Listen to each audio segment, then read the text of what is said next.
eta eskerrik asko Donostia sariaren prentsaurreko honetara etortzeagatik. Gurekin dago Victor Erice. Thank you very much for being here today with us for this press conference with Victor Erice, our Donostia Award.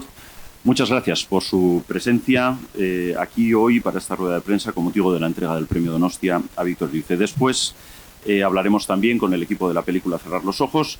Les voy a ir dando la palabra para las preguntas que quieran plantear a Víctor, pero antes quería decirles que es un honor para el Cinemaldi entregar hoy el premio Donostia a Victor Erice en esta 71ª edición. Es la primera vez que se entrega un premio Donostia a un director vasco, un cineasta de enorme prestigio internacional que ganó hace ahora 50 años la Concha de Oro por su ópera prima Con el espíritu de la colmena. Nació en Carranza, pero es donostiarra porque aquí se crió y aquí, exactamente aquí, en el Gran Cursal, vio la primera película de su vida, como tan magistralmente nos contó en su mediometraje La Mort Rouge.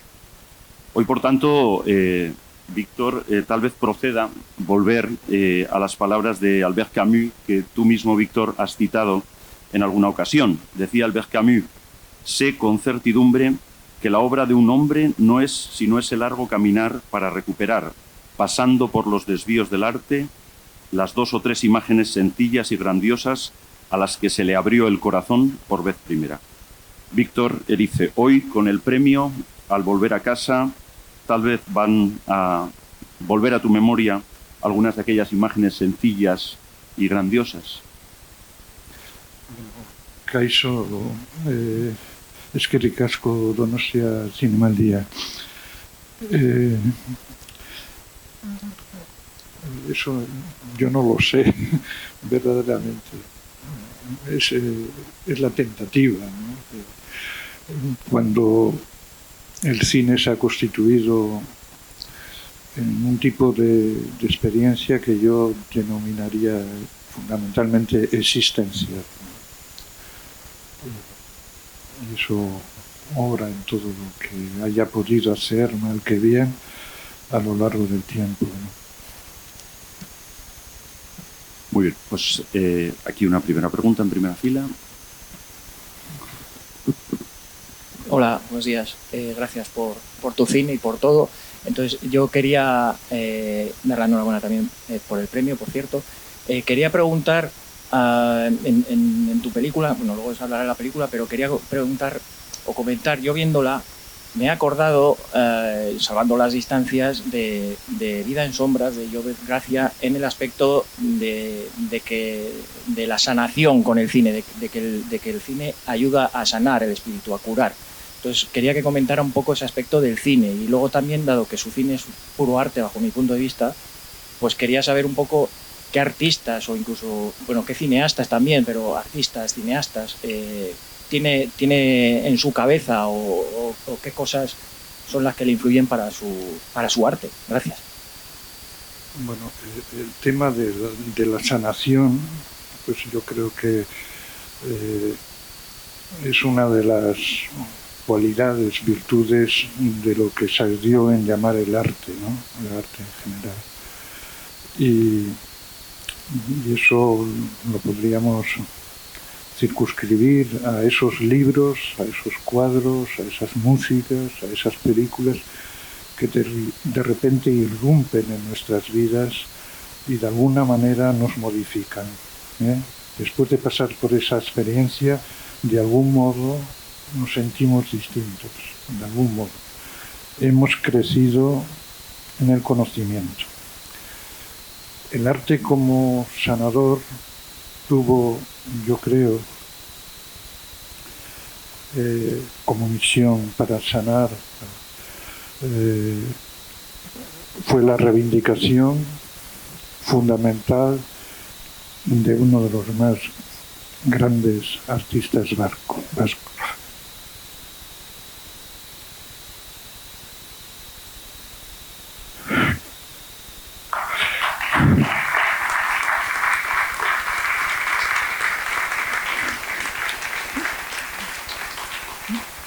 Jorge Oteiza. Oteiza era algo más que un artista, ¿eh? Y él consideraba que el arte debía tener esa función para que ya a partir de eso el artista ingresara en sociedad y pudiera dedicarse a la enseñanza. Ese fue su propósito político, ¿no? Incumplido, frustrado tantas veces, que es pasar del arte a la educación. Pero pasar del arte a la educación implica ese proceso de sanación. Él decía que la mayoría de los grandes personajes vascos de la historia eran mutilados, ¿no? Íñigo de Loyola, nuestro gran descubridor de las Américas, del Amazonas, López Aguirre, por ejemplo, y llegó Jorge Oteiza, que conocí evidentemente muy joven, decía que algo rotundo, ¿no? El arte debe morir para que el hombre viva. Con eso, a lo que se enfrentaba era al gran tema del siglo XX, que ha afectado a todos los lenguajes artísticos, la pintura, el cine y demás, que es la muerte del arte. Y por terminar con la cita de Jorge, expresada en esos términos, ¿no? El arte debe morir para que no muera. Pero hay que entenderlo como proceso de sanación. Él pensaba que no hay una educación que cumpla verdaderamente una función social que no integre la educación estética. Que cualquier sistema de educación que se nos quiera dar al ciudadano y a las ciudadanas es carente de educación estética, falta una pieza fundamental, porque el arte ha sido el elemento fundador de todas las culturas, Y perdón por revestirme probablemente de la protección de grandes maestros, ¿no? A los que yo no les llego ni a la suela del zapato.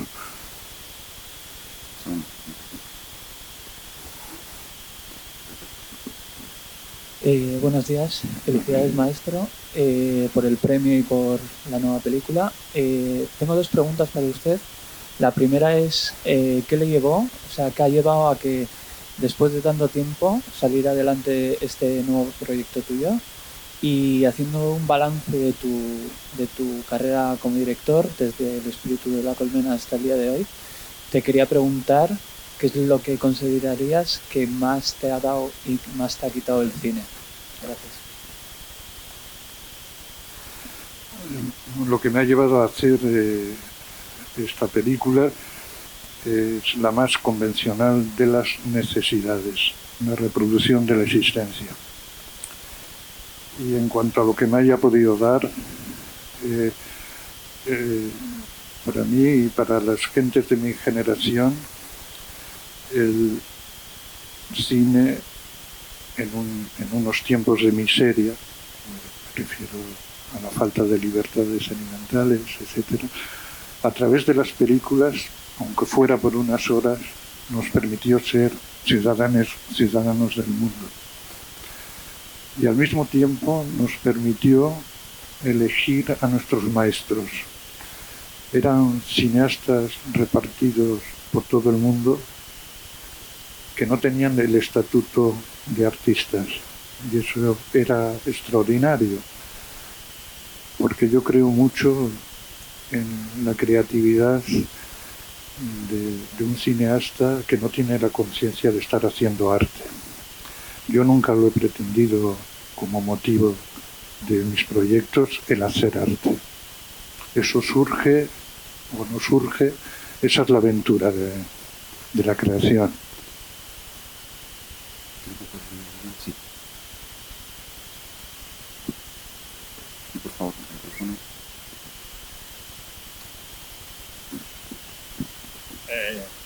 Sorionar por el premio y por la película, que me ha gustado muchísimo.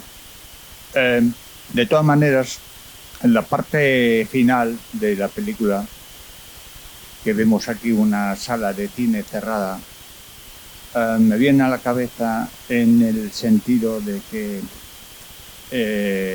como las plataformas están haciendo bastante daño, ¿no?, a las salas de cine. Con esto la pregunta es, ¿crees que nos quedan, qué recursos quedan para ver cine? Si realmente puede ser los cineclubs o los mismos festivales. ¿Qué piensas tú, Víctor? Bueno, del proyecto original de los hermanos Lumière, que están aquí, los hermanos Lumière, solo queda hoy la sala cinematográfica. Solo queda hoy la sala cinematográfica. Hoy las películas se producen, se realizan y se distribuyen de una manera completamente distinta. Es otro mundo, ¿no?, que yo llamo el mundo del audiovisual. Solo queda la sala y prácticamente como residuo. Lo que caracteriza a lo que yo llamo sobrevive en el cine es la sala cinematográfica. Una verdadera película reclama como medio natural absoluto la sala cinematográfica. Pero hoy sabemos que las grandes corporaciones tienen fundamentalmente una tendencia a apoderarse de todas las ventanas. Y eso incluye no solo la televisión, las tabletas, los móviles. Pero con eso se pierde uno de los proyectos originales del cine desde su nacimiento, que ver una película era un acto de contemplación. Lo que ha cambiado ahí es la experiencia de ver películas como una actividad que se desarrollaba en el conjunto de la sociedad.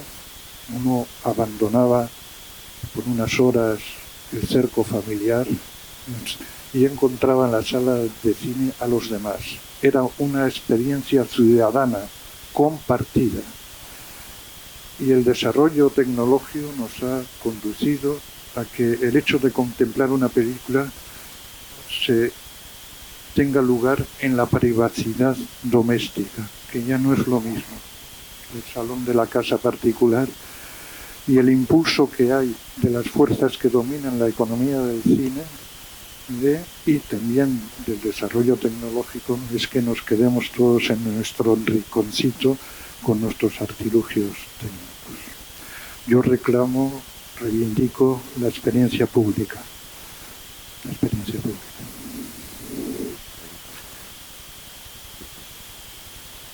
Hola. Bueno, felicidades por la película y por el premio. Usted se ha convertido en un personaje pues casi mítico, ¿no?, en su pureza, y tan reservado, tan tímido, que yo me pregunto si se puede compartir lo que siente hoy ante este aplauso largo y este premio. Gracias. Bueno, me van a perdonar lo que voy quizá a decir, puede que no quiero ofender a nadie. Yo verdaderamente desconfío de la leyenda épica. Alrededor de mi persona, como cineasta, pues que es indudable que como soy convertido alrededor de una película en un elemento importante de la promoción, pues en ese relato épico pues se cuentan las cosas de una manera en la que yo no me reconozco en absoluto, ¿no?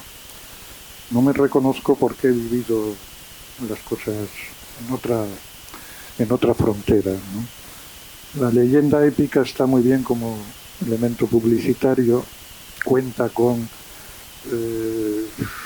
sugerir que hace 30 años que no hago una película, cuando yo considero películas, o por lo menos actividad como cineasta, la videoinstalación que hice Piedra y Cielo para el Museo de Bellas Artes de Bilbao, mis cortometrajes, o sea, es decir, fuera del marco del audiovisual, donde solo se compatibilizan los largometrajes y que entre en ese núcleo, hay vida, verdadera vida. Y creo que muchas veces la mayor vitalidad de lo que pueda quedar del cine se da en la periferia del sistema.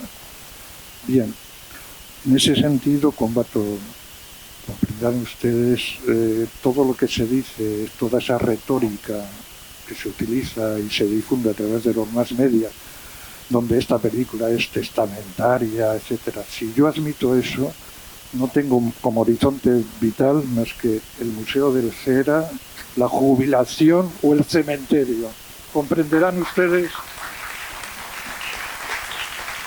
comprenderán,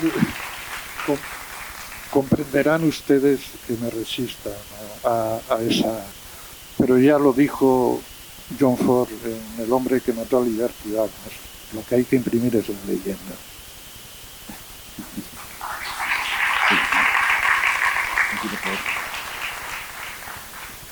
Hola, ¿qué tal? Enhorabuena. Quería preguntarle por la fecha elegida en la película, ese 2012, antes de la pandemia, y también un año en el que todavía pesa ese pasado del franquismo. Usted se refería a eso. No sé si lo ha elegido por eso. Y bueno, si quería preguntarle también, porque en sus largometrajes el pasado franquista, el pasado de España está siempre presente. No sé si su cine se podría calificar como un cine sobre la memoria. Bueno, respecto a la primera parte de la pregunta, tanto Michel Gaztambide como yo pensamos al elegir la fecha que la queríamos desmarcar el rodaje de la película de los protocolos que traía consigo la pandemia que hemos sufrido y que todavía de algún modo subsiste, ¿no? Digamos, liberar a las imágenes de la presencia de actores o figurantes que tuvieran que someterse a los protocolos, ¿no? Y eso nos llevó a ese año donde todavía, haciendo un cómputo, bueno, del transcurso del pasado en relación al presente, no se desmarcaba demasiado de esa experiencia propia de esos años. Más que el tema de la memoria, es que para mí el descubrimiento del cine me hizo descubrir también de repente la historia, y la historia con mayúscula. O sea, es decir, la primera película que yo vi no fue una película de romanos, por ejemplo, donde ya hubiera establecido una gran diferencia entre lo que sucedía en la pantalla y lo que sucedía en la calle. Por azar, el azar siempre intervino, era una película donde lo que sucedía en la pantalla se prolongaba en las calles de esta ciudad. Estoy hablando de un tiempo lejano, ¿no? Estoy hablando naturalmente de los años 40, del principio de los 40. Entonces era inevitable descubrir al mismo tiempo que el cine la historia. Y la historia tenía un contenido, estaba incluso, o digamos, el marco de lo social. Porque uno estaba, me acuerdo, en lo que era el Teatro del Gran Cursal, adaptado para el cine, donde la sociedad estaba estratificada, ¿no? Había ciudadanos que iban al Gallinero o Paraíso, había el entresuelo, había las butacas, y había ya, de una manera, uno percibía ya la codificación de las clases sociales, ¿no? Hoy día de esto quizá no se habla tanto, se habla menos, porque el audiovisual tiende a vivir muchas veces en una cierta burbuja.